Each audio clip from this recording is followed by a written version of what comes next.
ईसा के जन्म के 300 साल पहले हुण कबीले के लोगों ने चीन में कोहराम मचा रखा था।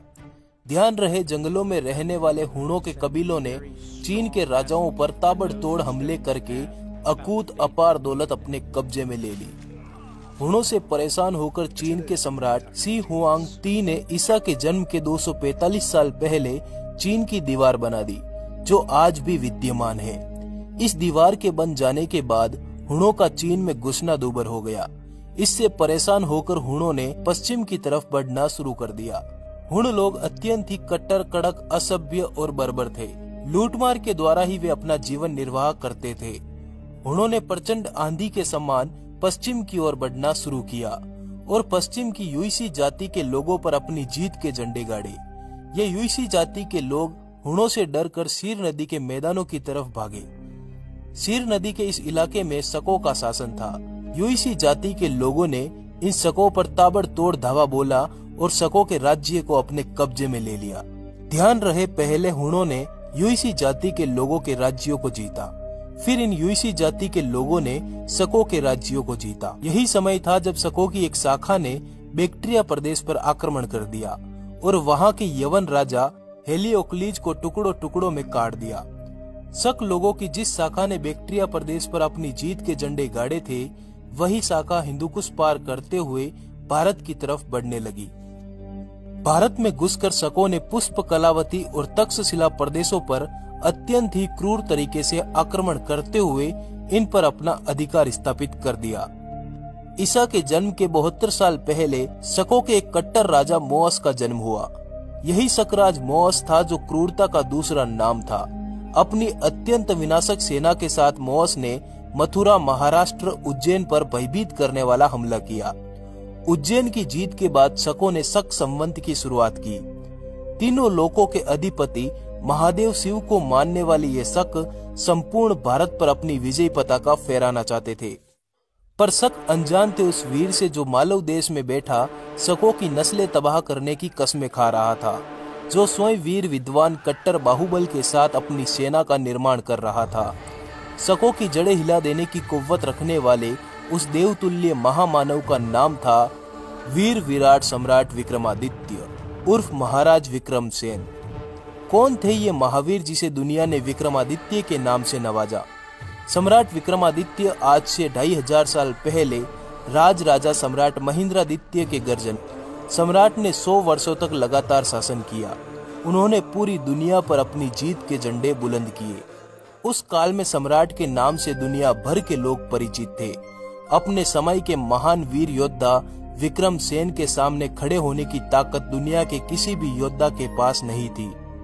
विक्रमादित्य भारत की प्राचीन नगरी उज्जैन के राज सिंहासन पर बैठते थे। उन्होंने भारत भूमि से शकों का समूल नाश कर दिया था। अयोध्या के राजा प्रभु श्री राम के पद चिन्हों पर चलते हुए विक्रमसेन ने अपने राज्य में राम राज्य की स्थापना की। जब शकराज मोअस ने अपनी क्रूर सेना के साथ उज्जैन पर हमला किया, तो उस समय उज्जैन के राज सिंहासन पर सम्राट विक्रमादित्य के पिता महेंद्रादित्य का शासन था।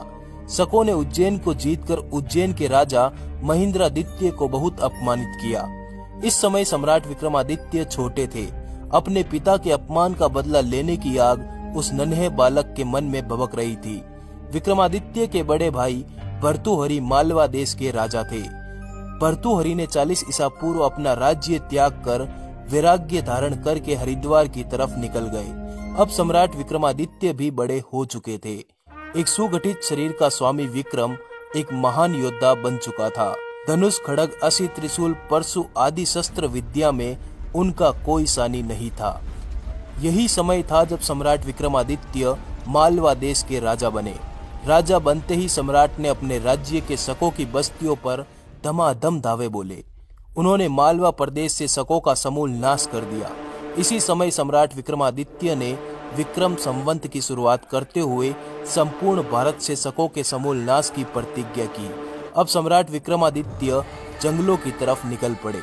यहीं पर सम्राट ने जंगलों में रहने वाली जातियों को एकत्रित करके भैरव सेना का निर्माण किया। देश के कोने कोने में बने शिव मंदिरों में भैरव सेना के केंद्र बनाए गए। कहते हैं कि ये भैरव सेना काल का दूसरा रूप थी। हर तरह के युद्ध में माहिर ये भैरव सेना दुश्मनों के लिए मौत के समान थी। इस समय सम्राट विक्रमादित्य के पास विश्व की सबसे शक्तिशाली सेना थी, जो अपने अंतिम परिणाम में मात्र जीत ही चाहती थी।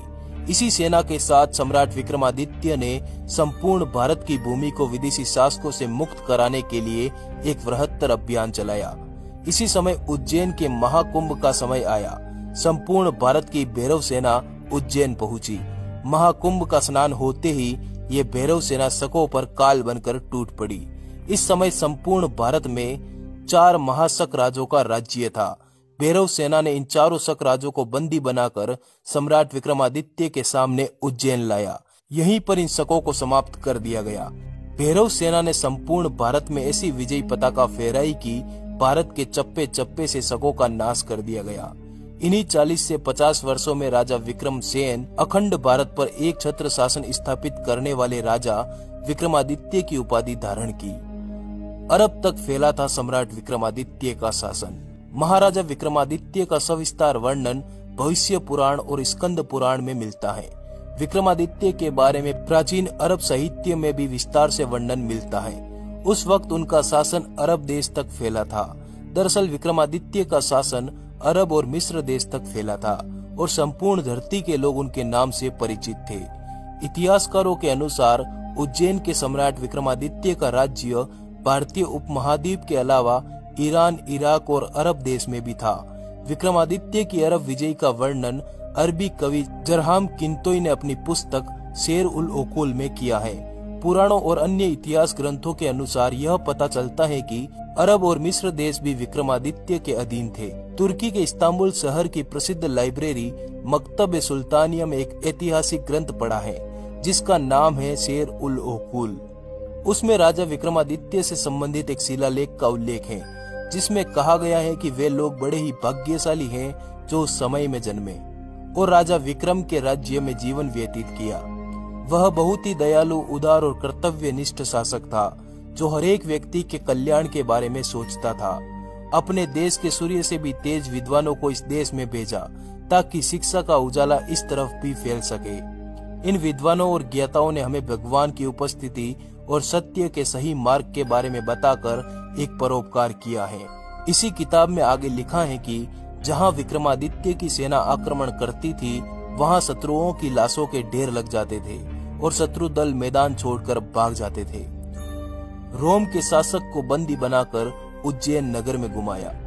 ज्योतिर्विद्या भरण नामक ग्रंथ में उल्लेख मिलता है कि रोम देश के शासक जूलियस सीजर को विक्रम संवत 24 को सम्राट विक्रमादित्य ने अपनी जीत के झंडे रोम देश में गाड़े, जहां से रोम देश के राजा सक्रात जूलियस सीजर को बंदी बनाकर उज्जैन नगर लाया गया और संपूर्ण नगर में घुमाया गया। रोम देश में भी इस घटना का बराबर उल्लेख मिलता है। उनका लिखना है कि रोम के समुद्र से आई उस भयानक सेना ने हमारे राजा का अपहरण कर लिया।